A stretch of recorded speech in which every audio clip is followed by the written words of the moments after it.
Shalom saudara, bersyukur kita masih diberi kesempatan untuk membaca dan merenungkan firman Tuhan.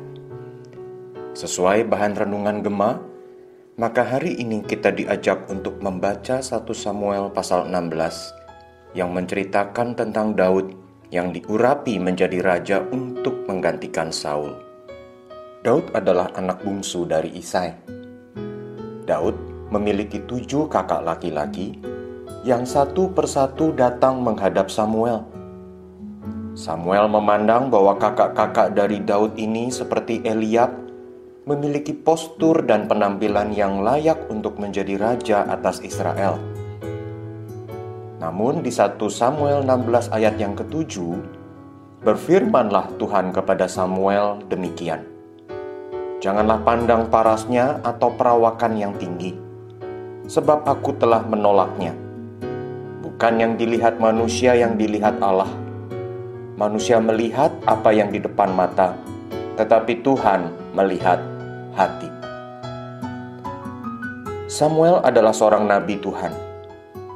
Samuel adalah seorang pemimpin atas Israel. Samuel pastilah pribadi yang bijaksana. Akan tetapi di 1 Samuel 16 ini, kita menemukan bahwa Samuel lebih mempertimbangkan aspek-aspek fisik, hal-hal yang dapat diamati dari seseorang untuk menilai apakah orang itu layak menjadi individu yang dipakai oleh Tuhan ataukah tidak.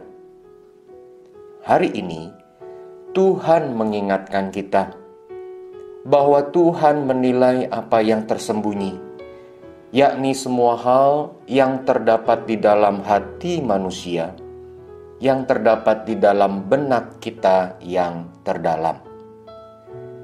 Kan tetapi, mungkin ada di antara kita yang berpikir, apabila Daud yang kemudian dipilih oleh Allah menjadi raja atas Israel, itu berarti Daud mempunyai kualitas yang baik di dalam hatinya. Apabila ini yang terjadi, maka pemilihan Allah ditentukan oleh kualitas yang baik atau benar yang ada di dalam diri manusia. Terhadap hal ini, maka mari kita merenungkan beberapa hal lain. Saudaraku, teks 1 Samuel 16 tidak menyatakan bahwa Daud memiliki hati yang lebih baik dan lebih benar, dan oleh karena itulah Daud dipilih. Lalu, kalau kita melihat kepada keseluruhan Alkitab, kita menemukan seorang Saulus yang dipilih oleh Allah untuk menjadi hambanya, justru ketika memiliki niat yang kuat di dalam hatinya untuk membinasakan orang-orang Kristen.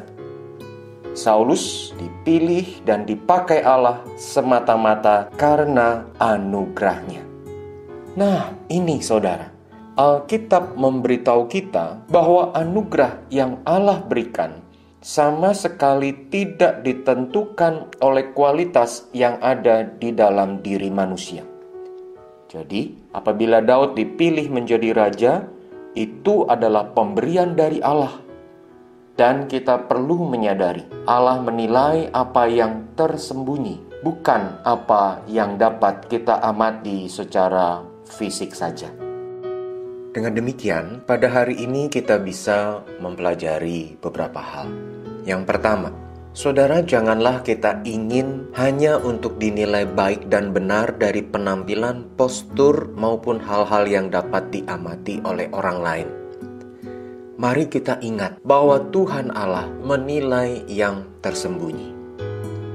Saudara, ini bukan berarti lalu kita bisa berperilaku sembarangan ketika kita sedang di hadapan orang lain. Tetapi kita harus secara seimbang. Perilaku tindakan yang benar ketika di hadapan orang, tetapi juga hati, pikiran yang tersembunyi pun baik dan benar di hadapan Allah. Apapun yang kita alami di masa pandemi ini, marilah kita ingat untuk menjaga hati dan pikiran kita. Kedua, bila hari-hari ini kita hidup di dalam iman, yang dianugerahkan melalui karya Kristus di kayu salib yang mencurahkan darahnya untuk menebus manusia. Bila hari-hari ini kita dapat menyembah Allah dan melayani Dia, maka itu semata-mata adalah anugerahnya. Tanpa Allah kita tidak bisa melakukan apapun.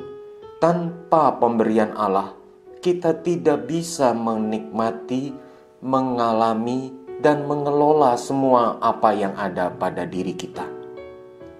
Saudara, semua ini adalah pemberian Allah, baik dalam aspek keagamaan, aspek spiritual, maupun segala pencapaian, segala keberhasilan, segala kesuksesan dalam pekerjaan, profesi, dalam karir, semua itu adalah anugerahnya. Sebab itu, janganlah kita menyombongkan diri, tetapi kembalikan segala hormat kemuliaan bagi namanya, dan bersyukur atas segala anugerahnya bagi kita. Mari kita berdoa. Ucap syukur, terima kasih untuk semua yang Tuhan berikan kepada kami, untuk semua yang Tuhan percayakan.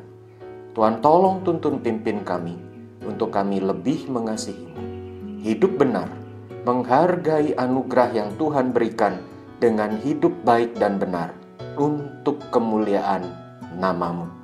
Di dalam nama Tuhan Yesus. Amin. Tuhan kiranya memberkati.